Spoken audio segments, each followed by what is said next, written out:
Hello everyone. बात करेंगे fine organic industry limited company के बारे में। तो फिलहाल इस कंपनी टैरिफ का कितना इम्पैक्ट है तो उस पर खाली मेन समझेंगे। इसके अलावा समझेंगे इस कंपनी के पास कितना क्वालिटी है, सेल्स ग्रोथ, प्रॉफिट ग्रोथ और फाइनेंशियल एनालिसिस करेंगे। साथ में फंडामेंटल देखेंगे और वहाँ से सब कुछ निकालेंगे, प्रो एंड कॉन्स यानी कि positive point and negative point. तो चलिए यहाँ पे देखते हैं कंपनी के बारे में। यहाँ पे तो 1 डे में 2.25% नेगेटिव रिटर्न दे रहा है, 5 day 3.45% positive return, 1 month 8.37% positive return, 6 month negative return, 17% something negative return, year to date 10% something negative return, 1 year 5% negative return. भाई इस स्टॉक्स में ऐसा क्या हो गया है जो 1 ईयर से एक टाइम में इस स्टॉक्स मतलब हमेशा सभी का पोर्टफोलियो में हुआ करता था। Fine organic industry premium stocks था। मतलब अगर किसी को पोर्टफोलियो बनाना है तो भाई पैसे दे के पोर्टफोलियो स्टॉक्स मतलब लेना पड़ता था, जो सेबी रजिस्टर है वहाँ से, और कई बार ऐसा आउटसाइडर में ही देते थे। तो चलिए इस स्टॉक के बारे में समझेंगे यहाँ पे। और मैक्सिमम चार्ट पैटर्न यहाँ पे देखते हैं, आप थोड़ा ध्यान से देखिए। मैक्सिमम चार्ट पैटर्न काफी बेहतर दिखाई दे रहा है। कहाँ तक? यहाँ तक। तो अभी डेट समझेंगे, यानी कि 2023 के आसपास लगभग। और वहाँ से बैक टू बैक गिरावट हुआ और बीच में काफी टाइम तक कंसोलिडेट किया और वापस फिर इंडियन स्टॉक मार्केट यहाँ पे बैक टू बैक जो गिरावट होने लगा था जो टैरिफ की वजह से, और back to back GDP growth थोड़ा सा खराब आया था। और उसके बाद में यहाँ पे कंपनी के पास कितना क्वालिटी है, कितना दम है, तो चलिए यहाँ पे समझते हैं। तो यहाँ पे कब से रिटर्न दिया था? 6 जुलाई 2018 से लेकर 2022 तक। आप यहाँ पे थोड़ा ध्यान से देखिए, 800% समथिंग का बेहतर रिटर्न दे रहा था 2018 से लेकर 2022 तक। तब चार्ट पैटर्न काफी शानदार दिखाई दे रहा था। भाई 2018 से 2022 तक कोई स्टॉक्स इस टाइप से अगर चलता है तो यहाँ से क्या दिखाई देता है? भाई थोड़ा बहुत यहाँ पे गिरता है, फिर वापस ऊपर आ जाता है, थोड़ा बहुत गिरता है, थोड़ा ऊपर आ जाता है। तो स्टॉक मार्केट जिस तरीके से चलना चाहिए, तो इस स्टॉक्स का चार्ट पैटर्न कुछ ऐसा ही दिखाई दे रहा है। उसके बाद में यहाँ पे गिरावट कब से हुआ? ये गिरावट हुआ 14 अक्टूबर 2022 से लेकर 24 मार्च 2023 तक। यहाँ पे अच्छा खासा गिरावट हुआ 39%। उसके बाद में यहाँ पे कंसोलिडेट किया काफ़ी लंबा टाइम तक। अब यहाँ पे देखिए कितना टाइम तक कंसोलिडेट किया, लगभग उसी जोन के ऊपर कंसोलिडेट किया 24 मार्च 2023 से लेकर 23 अगस्त 2024 तक, लगभग उसी स्टेज के जोन पर कंसोलिडेट किया। जब कोई स्टॉक कंसोलिडेट करता है तो वहाँ पे क्या होता है, स्मार्ट प्लेयर आते हैं और साथ में देखते हैं कि इसका क्वालिटी कैसा है और इसके अंदर में सेल्स ग्रोथ, प्रॉफिट ग्रोथ और कंपनी का फंडामेंटल कितना स्ट्रॉन्ग है। तो जब कोई लंबा छलान लगाता है तो उसके पहले शेयर लंबा कंसोलिडेट किया। यहाँ पे देखिए स्टॉक्स यहाँ पे कंसोलिडेट किया, उसके बाद में एक थोड़ा सा छलान लगाया, फिर थोड़ा सा गिरावट हुआ, उसके बाद में एक लंबा कंसोलिडेट लगाया। तो स्टॉक मार्केट में अच्छे स्टॉक्स कुछ ऐसे होता है, जब कोई स्टॉक्स कंसोलिडेट करता है तो यहाँ पे एक अच्छा खासा स्ट्रॉन्ग बेस सपोर्ट बना लेता है और उसके बाद में एक लंबा छलान मारता है। छलान मारने से पहले यहाँ पे स्टॉक मार्केट में बहुत बुरी हालत हो गई और ओवरऑल इंडियन स्टॉक मार्केट में सेल्स ग्रोथ, प्रॉफिट को जितना नहीं हुआ था, शेयर प्राइस उससे ज़्यादा ऊपर चला गया था। तो stock market, Indian stock market totally यहाँ पे ओवर वैल्यूड हो गया था। और साथ में तो कई सारा मैटर है जो ट्रम्प चाचा टैरिफ वॉर पूरी दुनिया में फैला दिए और उसके ऊपर से Q3 का रिजल्ट इतना ज़्यादा बेहतर नहीं आया था। ऑर्गेनिक इंडस्ट्रीज का जो केमिकल प्रोडक्ट है उसका काम है, तो यहाँ पे अबाउट समझते हैं, बहुत इंपॉर्टेंट होता है। थोड़ा सा पेशेंस रख के समझिए। Fine organic industries engaged in and outside India as manufacturers, processor, suppliers, distributors, dealers, importers, exporters of wide range. समझिए यहाँ से प्रोडक्ट का क्वालिटी समझिए। Wide range of oleo chemical, भाई बहुत पॉपुलर है इंडिया के अंदर में। ओरियो केमिकल काफ़ी फेमस है और best additives used in food, plastics जो यूज होता है फूड में यूज होता है, प्लास्टिक्स वगैरह जो मैन्युफैक्चरिंग होता है उसके अंदर में केमिकल यूज होता है। और इसके अंदर में सेगमेंट अलग अलग है। कॉस्मेटिक्स यानी कि जो ये जो क्या बताऊँ, ये जो मुंह पे लगाते हैं, पता नहीं यार, मैं तो इस चीज़ें बिल्कुल पसंद नहीं करता हूँ यार, अच्छा खाना खाना चाहिए। Anyway, coatings and other speciality application in various industries. Diversified customer base, तो यहाँ पे बहुत इंपॉर्टेंट, आप थोड़ा सा ध्यान से सुनिए इस बात को। Finds customer base includes companies like Coca Cola, Britannia, Asian Paints, Parle, Pidilite, Berger paints etcetera. No individual customers account for more than 5% of revenue.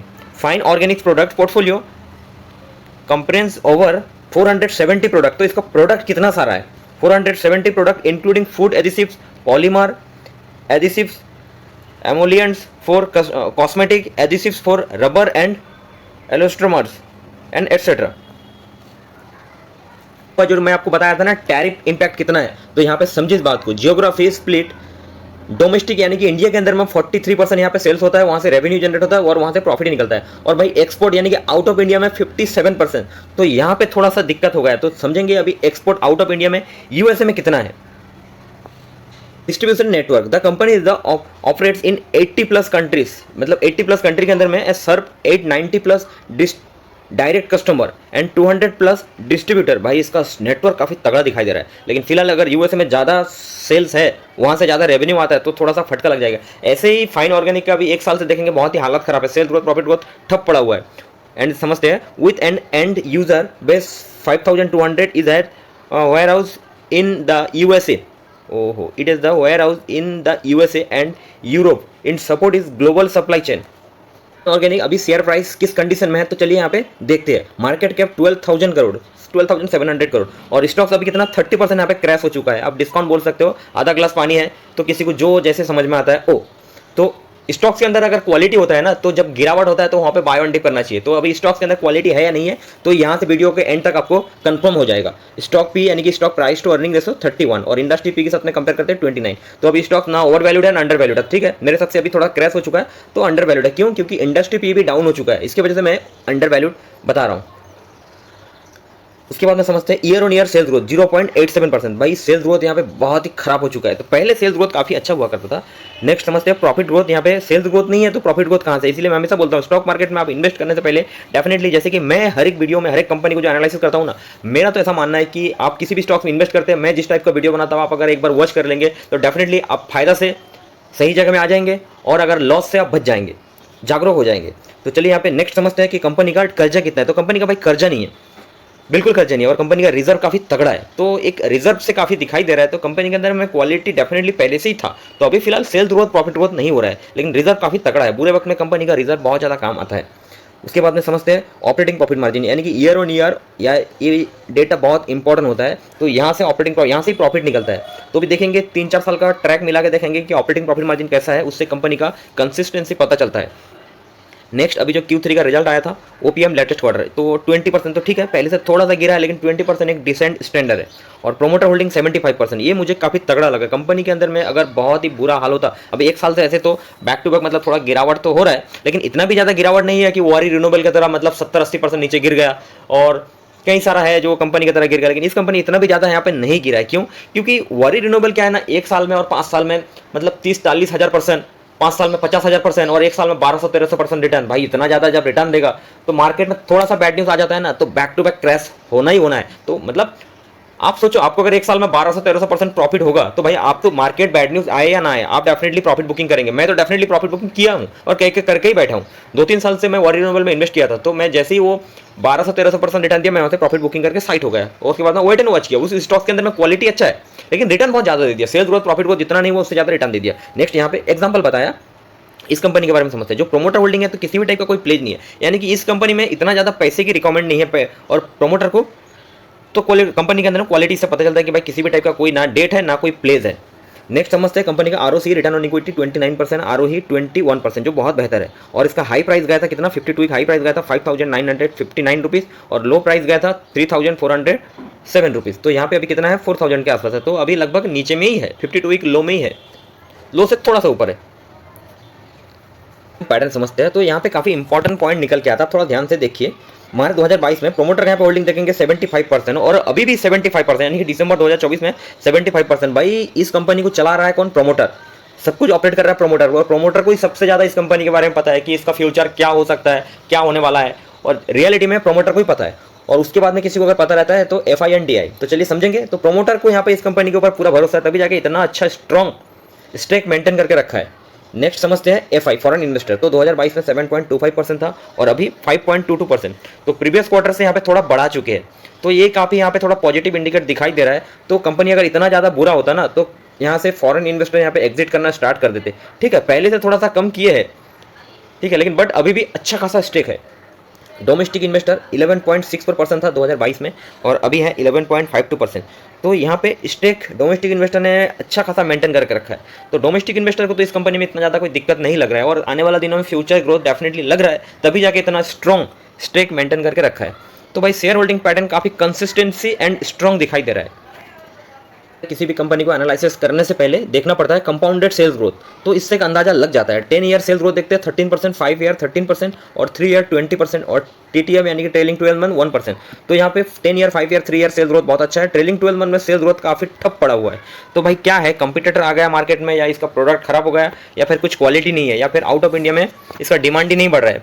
Next समझते हैं, सब कुछ समझेंगे इस कंपनी के बारे में। Compounded profit growth 10 year 19%, 5 year 23% और 3 ईयर 47%। तो यहाँ पे वही है, 10 year 5 year 3 year sales growth अच्छा है, डिसेंट है, और प्रॉफिट ग्रोथ भी यहाँ पे अच्छा है, कोई दिक्कत नहीं है। और ट्रेलिंग 12 मंथ में हालात बहुत ही खराब है।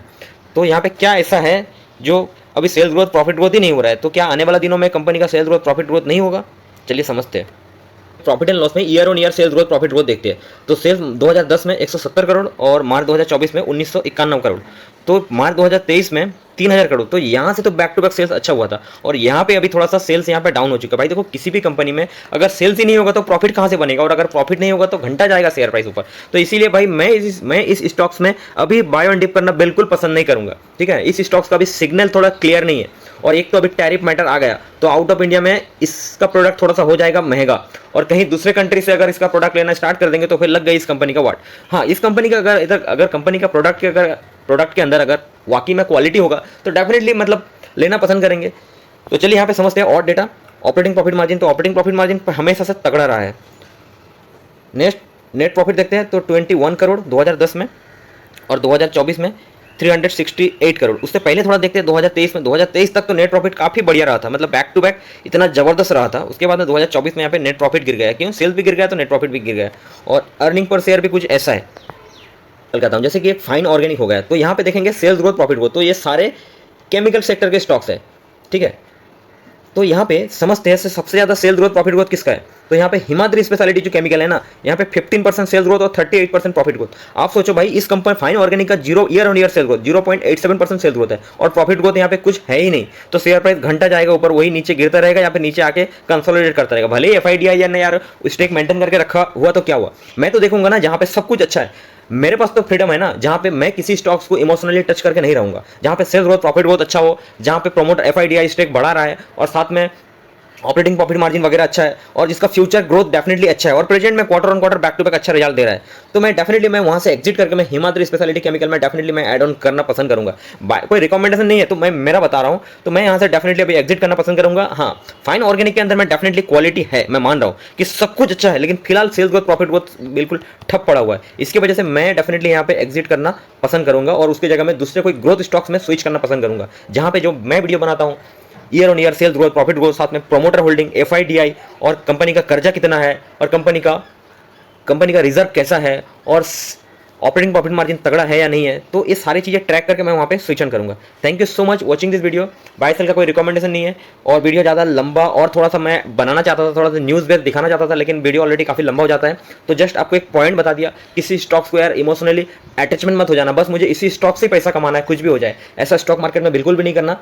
स्टॉक मार्केट जब तक सेल्स ग्रोथ प्रॉफिट ग्रोथ दे रहा है तब तक उसके साथ में जुड़े रहने का, नहीं तो वहाँ से पहला फुर्सत में कल्टी मार लेने का। थैंक यू, फिर से मिलते हैं नए वीडियो लेकर। Good bye.